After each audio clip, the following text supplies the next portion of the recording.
الحمد للہ رب العالمین والصلاة والسلام علی رسولہ النبی الکریم وعلی آلہ واصحابہ واہل بیتہ اجمعین، اما بعد۔ آخری لیکچر ہے ہمارا آج الرحیق المختوم کا اخلاق و اوصاف۔ اس میں سب سے پہلے حلیہ مبارک۔ ہجرت کے وقت رسول اللہ صلی اللہ علیہ وآلہ وسلم معبد خزائیہ کے خیمے سے گزرے تو آپ نے، یہ ہم پیچھے پڑھ بھی آئے ہیں، ہجرت کے وقت تو خیمے سے گزرے تو اس نے آپ کی روانگی کے بعد اپنے شوہر سے، جب اس کا شوہر گھر آیا اور اس نے پوچھا کہ کوئی آیا تھا، تو اس نے اپنے شوہر سے آپ کے حلیہ مبارک کا جو نقشہ کھینچا وہ یہ تھا۔ یعنی صحابہ کرام عام طور پہ زیادہ آپ کا حلیہ مبارک نہیں بیان کر سکے، حضرت معبد خزائیہ نے اس وجہ سے بھی زیادہ بیان کر لیا کہ ان کے شوہر نے جب آ کے پوچھا کہ کوئی آیا تھا اور کون آیا تھا تو ان کو بتانا تھا، تو وہ ایک بہت بڑی شاعرہ تھیں اور انہوں نے جس خوبصورت انداز میں پھر بیان کیا ہے تو وہ تاریخ کا حصہ بن گیا ہے، اور محدثین نے بھی اس کو بیان کیا اور سیرت نگاروں نے بھی۔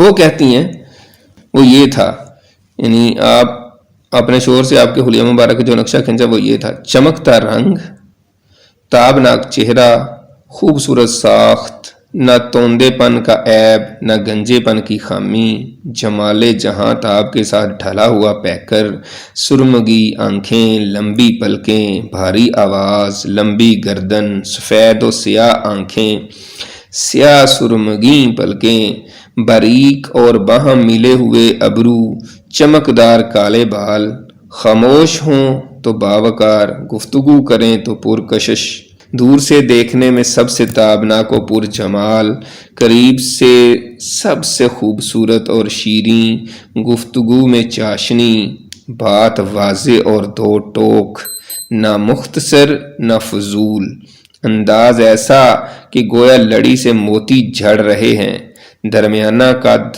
نہ ناٹا کے نگاہ میں نہ جچے، نہ لمبا کہ ناگوار لگے، دو شاخوں کے درمیان، ایسی شاخ کی طرح ہیں جو سب سے زیادہ تازہ و خوش منظر ہے، رفقا آپ کے گرد حلقہ بنائے ہوئے، کچھ فرمائیں تو توجہ سے سنتے ہیں، کوئی حکم دیں تو لپک کر بجا لاتے ہیں، مطاع و مکرم، نہ ترش رو نہ لغو کو۔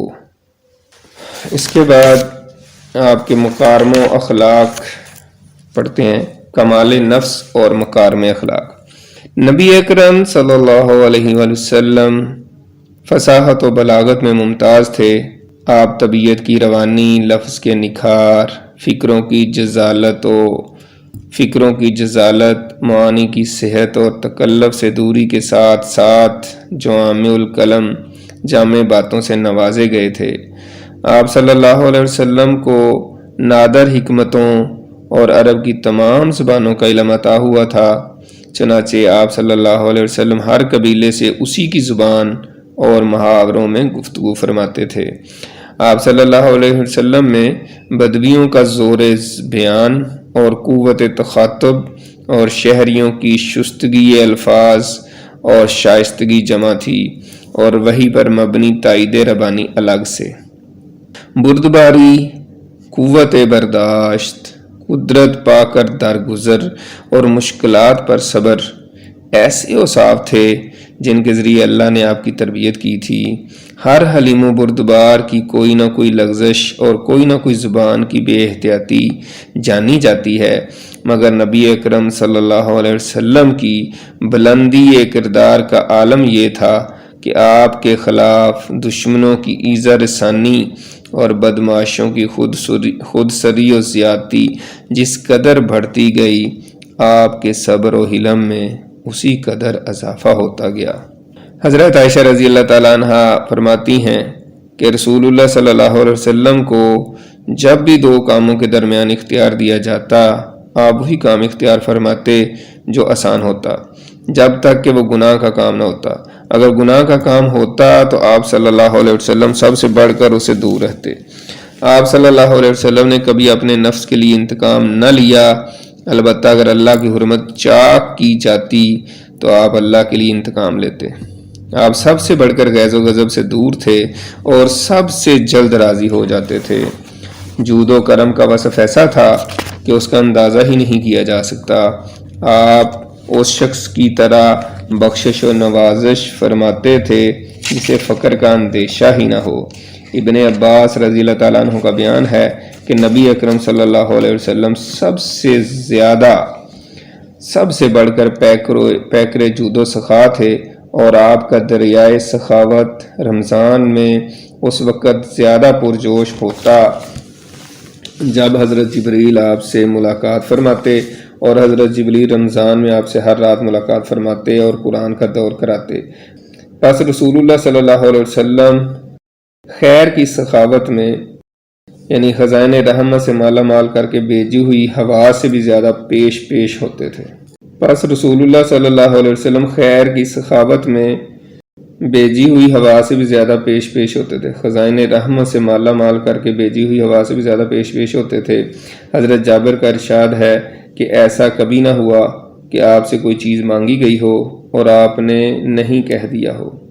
شجاعت، بہادری اور دلیری میں بھی آپ کا مقام سب سے بلند اور معروف تھا۔ آپ صلی اللہ علیہ وسلم سب سے زیادہ دلیر تھے۔ نہایت کٹھن اور مشکل مواقع پر جب کہ اچھے جاں بازوں اور بہادروں کے پاؤں اکھڑ گئے، آپ اپنی جگہ برقرار رہے اور پیچھے ہٹنے کی بجائے آگے ہی بڑھتے گئے۔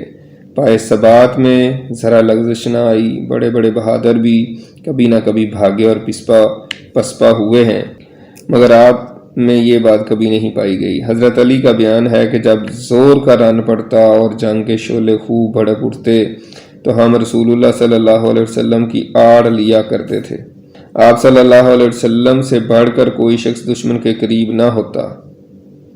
حضرت انس کا بیان ہے کہ ایک رات اہل مدینہ کو خطرہ محسوس ہوا۔ لوگ شور کی طرف دوڑے تو راستے میں رسول اللہ صلی اللہ علیہ وسلم واپس آتے ہوئے ملے۔ آپ صلی اللہ علیہ وسلم لوگوں سے پہلے ہی آواز کی جانب پہنچ کر خطرے کے مقام کا جائزہ لے چکے تھے۔ اس وقت آپ صلی اللہ علیہ وسلم ابو طلحہ کے بغیر زین کے گھوڑے پر سوار تھے، گردن میں تلوار حمائل کر رکھی تھی اور فرما رہے تھے، ڈرو نہیں، کوئی خطرہ نہیں۔ آپ صلی اللہ علیہ وسلم سب سے زیادہ حیادار اور پست نگاہ تھے۔ ابو سعید خدری رضی اللہ تعالیٰ عنہ فرماتے ہیں کہ آپ صلی اللہ علیہ وسلم پردہ نشین کنواری عورت سے بھی زیادہ حیادار تھے۔ جب آپ کو کوئی بات ناگواز گزرتی تو چہرے سے پتہ لگ جاتا۔ اپنی نظریں کسی کے چہرے پر گاڑتے نہ تھے، نگاہ پست رکھتے تھے اور آسمان کی بنسبت زمین کی طرف زیادہ نظر رکھتے تھے۔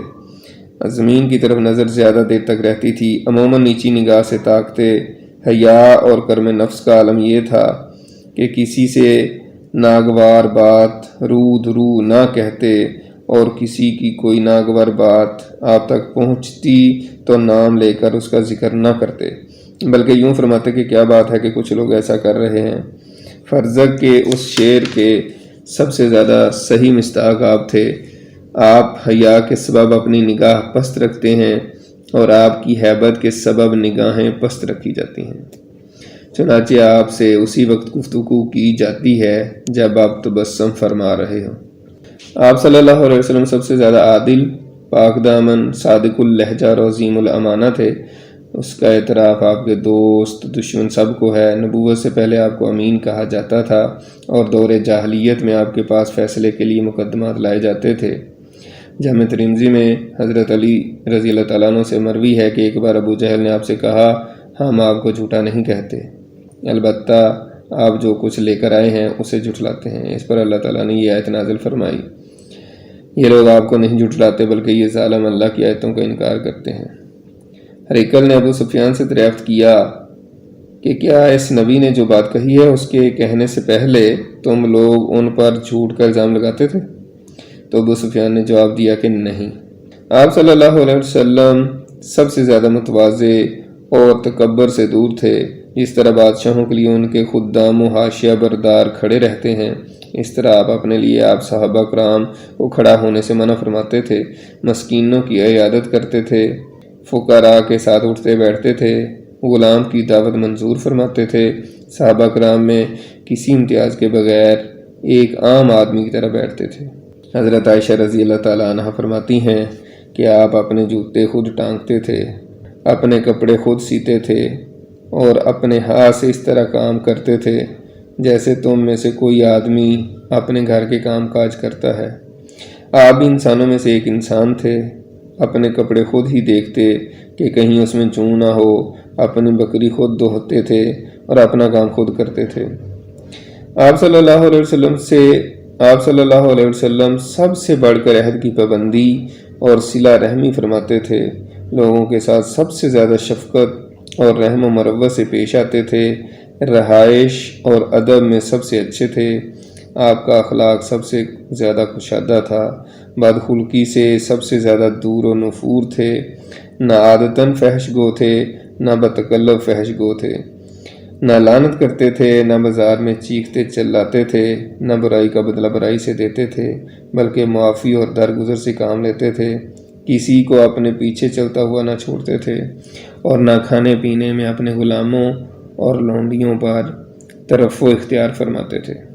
اپنے خادم کا کام خود ہی کر دیتے تھے، کبھی اپنے خادم کو اف نہیں کہا، نہ اس پر کسی کام کے نہ اس پر کسی کام کے کرنے یا نہ کرنے پر عتاب فرمایا، مسکینوں سے محبت کرتے، ان کے ساتھ اٹھتے بیٹھتے اور ان کے جنازوں میں حاضر ہوتے تھے، کسی فقیر کو اس کے فقر کی وجہ سے حقیر نہیں سمجھتے تھے۔ ایک بار آپ صلی اللہ علیہ وسلم سفر میں تھے، ایک بکری کاٹنے پکانے کا مشورہ ہوا، ایک نے کہا ذبح کرنا میرے ذمے، دوسرے نے کہا کھال اتارنا میرے ذمے، تیسرے نے کہا پکانا میرے ذمے۔ نبی اکرم صلی اللہ علیہ وسلم نے فرمایا ایندھن کی لکڑیاں جمع کرنا میرے ذمے۔ صحابہ نے عرض کیا ہم آپ کا کام کر دیں گے۔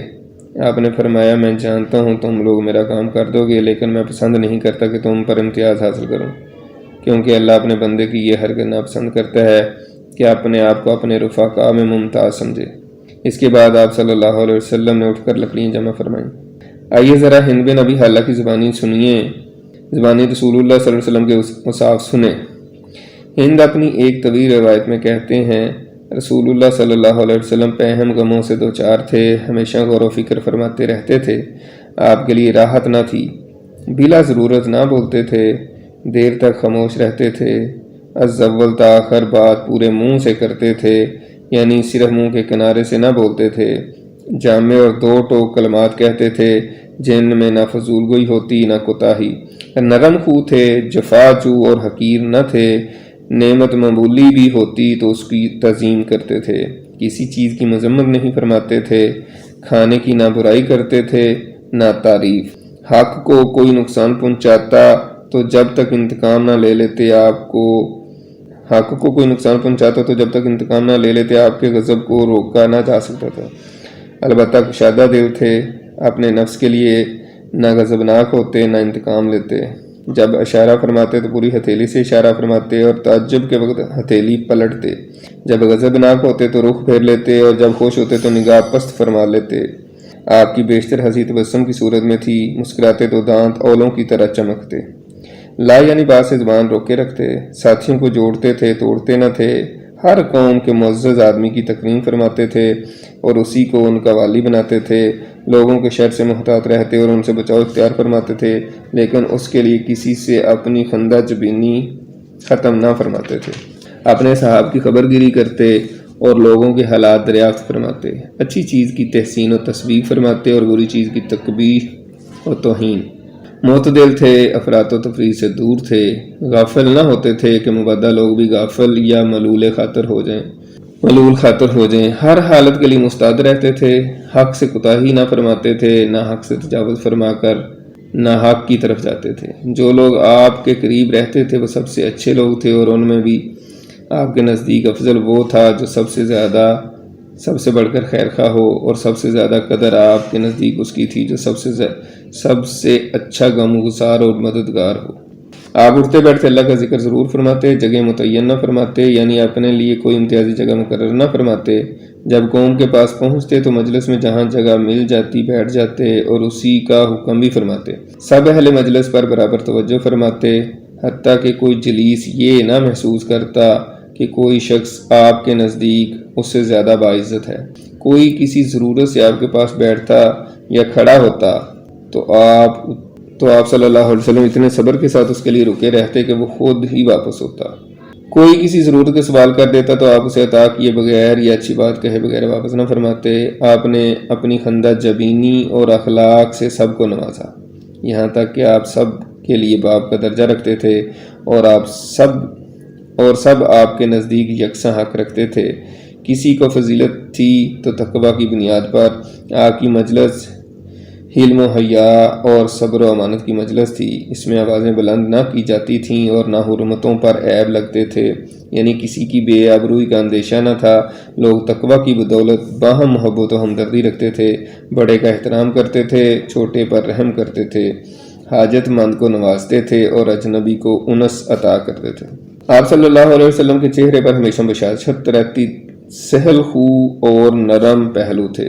جفا جو اور سخت خو نہ تھے، نہ چیختے چلاتے تھے، نہ فحش کہتے تھے، نہ زیادہ عطا فرماتے تھے، نہ بہت تعریف کرتے تھے۔ جس چیز کی خواہش نہ ہوتی اسے تغافل برتتے تھے۔ آپ سے مایوسی نہیں ہوتی تھی۔ آپ نے 3 باتوں سے اپنے نفس کو محفوظ رکھا، نمبر 1 ریا سے، نمبر 2 کسی چیز کی کثرت سے، اور نمبر 3 لا یعنی بات سے۔ اور 3 باتوں سے لوگوں کو محفوظ رکھا، یعنی آپ صلی اللہ علیہ وسلم کسی کی مذمت نہیں کرتے تھے، کسی کو آر نہیں دلاتے تھے اور کسی کی عیب جوئی نہیں کرتے تھے۔ آپ وہی بات نوک زبان پر لاتے تھے جس میں ثواب کی امید ہوتی۔ جب آپ صلی اللہ علیہ وسلم تکلم فرماتے تو آپ کے ہم نشین یوں سر جھکائے ہوئے ہوتے گویا سروں پر پرندے بیٹھے ہیں، اور جب آپ صلی اللہ علیہ وسلم خاموش ہوتے تو لوگ گفتگو کرتے۔ لوگ آپ کے پاس گپ بازی نہ کرتے، آپ کے پاس جو کوئی بولتا سب اس کے لیے خاموش رہتے، یہاں تک کہ وہ اپنی بات پوری کر لیتا۔ ان کی بات وہی ہوتی جو ان کا پہلا شخص کرتا۔ جس بات سے سب لوگ ہنستے اس سے آپ بھی ہنستے، اور جس بات پر سب لوگ تعجب کرتے اس پر آپ بھی تعجب کرتے۔ اجنبی آدمی درست کلامی سے کام لیتا تو اس پر آپ صبر کرتے اور فرماتے، جب تم لوگ حاجت مند کو دیکھو کہ وہ اپنی حاجت کی طلب میں ہے تو اسے سامان ضرورت سے نواز دو۔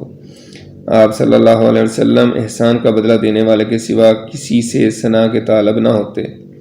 خارجہ بن زید رضی اللہ تعالیٰ عنہ کا بیان ہے کہ نبی اکرم صلی اللہ علیہ وسلم اپنی مجلس میں سب سے زیادہ باوقار ہوتے، اپنے پاؤں وغیرہ نہ پھیلاتے، بہت زیادہ خاموش رہتے، بلا ضرورت نہ بولتے، جو شخص نامناسب بات بولتا اسے رخ پھیر لیتے۔ آپ صلی اللہ علیہ وسلم کی حسین مسکراہٹ تھی اور کلام دو ٹوک، نہ فضول نہ کوتاہ۔ آپ صلی اللہ علیہ وسلم کے صحابہ کی ہنسی بھی آپ کی توقیر و اقتداء میں مسکراہٹ ہی کی حد تک ہوتی۔ حاصل یہ کہ نبی اکرم صلی اللہ علیہ وسلم بے نظیر صفات کمال سے آراستہ تھے۔ آپ کے رب نے آپ کو بے نظیر ادب سے نوازا تھا، حتیٰ کہ اس نے خود آپ کی تعریف میں فرمایا وَإِنَّكَ لَعَلَىٰ خُلُقٍ عَظِيمٍ، یعنی آپ عظیم اخلاق پر ہیں۔ اور یہ ایسی خوبیاں تھیں جن کی وجہ سے لوگ آپ کی طرف کھنچ آئے، دلوں میں آپ کی محبت بیٹھ گئی اور آپ کو قیادت کا وہ مقام حاصل ہوا کہ لوگ آپ پر ورفتہ ہو گئے۔